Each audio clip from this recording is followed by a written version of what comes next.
ఇటీవల కాలంలో చూసాం 3 ఏళ్ల కింద రాహుల్ గాంధీ గారు ఐక్యత కోసం సోదరభావం కోసం వేల కిలోమీటర్ల పాదయాత్ర చేశారు. ఆ తర్వాత కూడా రాజ్యాంగాన్ని కాపాడటానికి రాజ్యాంగం అనే పుస్తకాన్ని పట్టుకొని మరి ఒక ఉద్యమం లాగా ఈ దేశంలో అవేర్నెస్ ని క్రియేట్ చేయడానికి రాజ్యాంగం కాపాడటానికి రాహుల్ గాంధీ గారు పోరాటం చేశారు.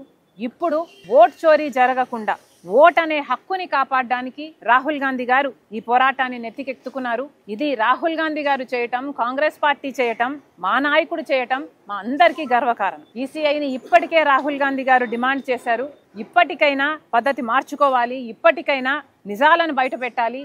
ఈసీఐని ఓటర్ జాబితాని డిజిటల్ డేటా రూపంలో ఇవ్వాలి అని డిమాండ్ చేశాడు రాహుల్ గాంధీ గారు. కానీ ఇంతవరకు ఈసీఐ దానికి స్పందించలేదు. అలాగే సీసీటీవీ ఫుటేజ్లు చాలా చోట్ల 5-6 గంటల మధ్యలో 60 లక్షల ఓట్లు, మహారాష్ట్రలో అయితే 60 లక్షల ఓట్లు between 5 PM and 6 PM poll అయ్యాయి. అవి ఎవరు వేశారు చూద్దాము అంటే సీసీ ఫుటేజ్లు లేవు. ఇలా ఎక్కడ దొంగ ఓట్లను చేర్చారు, ఎక్కడ కాంగ్రెస్ కు అనుకూలంగా ఉన్న ఓట్లను తీసేశారు, ఇవన్నీ తెలియాలి అంటే డిజిటల్ డేటా చాలా ముఖ్యం. కానీ ఇవేవి అందించడంలో కానీ సహకరించడంలో కానీ నిజాలను బయటపెట్టే విషయంలో కానీ ఈసీఐ ఏ మాత్రం సహకరించడం లేదు. కాబట్టే ఈరోజు ఇంత పెద్ద ఎత్తున కాంగ్రెస్ పార్టీ ఇండియా కూటమి ఈ పోరాటాన్ని చేస్తుంది.